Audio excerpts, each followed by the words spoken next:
right? But and I used to always use the analogy of you can't do a soap opera and have a guy in the back looking at the monitor and watch a guy kissing on his wife, and then come in the next scene and go and punch the guy and goes, what's that for? Oh, I was at the monitor watching that scene that was filmed in the back, and yeah, I saw you kiss my wife.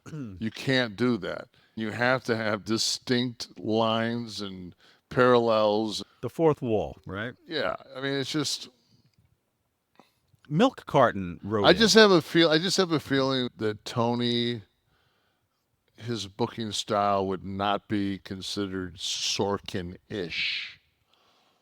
How much is he giving though? And this thing, let's go into the Dixie thing and this that.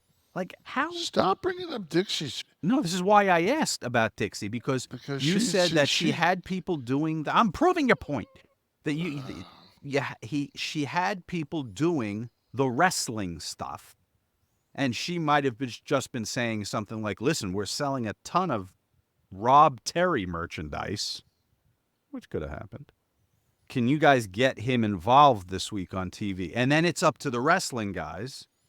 It's up to Dutch to figure out how to get him on TV, right? Like, isn't that the right formula?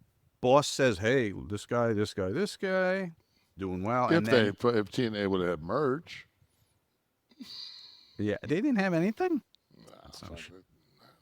And is Tony involved with the wrestling part of it? I can't imagine, right? Who do you think? So you think that somebody else booked him taking that pile driver No, besides he might have himself? come down and said, "Listen, I want to get involved this week. I want to show up You think at the no? NFL draft." Uh-huh. He was chosen by Meltzer as Booker of the Year 2 years ago. He's the booker. Okay. You I don't just get to be Booker of the Year by fucking having somebody else writing the shit. all right. Maybe fucking he needs to stop listening to fucking Mr. Five Stars because you see where that fucking, old momentum, you run down the side of a fucking steep hill, you pick up some momentum, and all of a sudden you hit that fucking flats. All of a sudden you realize, man, you ain't the world's greatest athlete. You're a fucking 5'7", 540 guy. Right. That's where they're at right now. Gotcha. Milk carton six six. Guys are staying over. The guys that are over and are staying over are because they know how to fucking get over and how to stay over.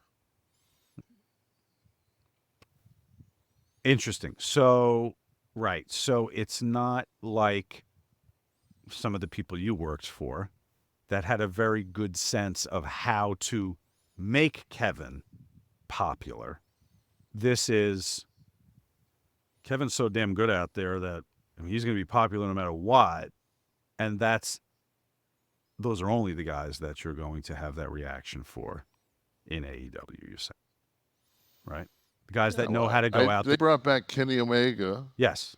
on this past show, which I didn't watch, but I heard that he did an interview, and like 99% of the people were asked about it afterwards. Went, I don't know what he said. Interesting. Did you get the biggest bang for your buck? And I love Kenny. He's one of my favorite wrestlers.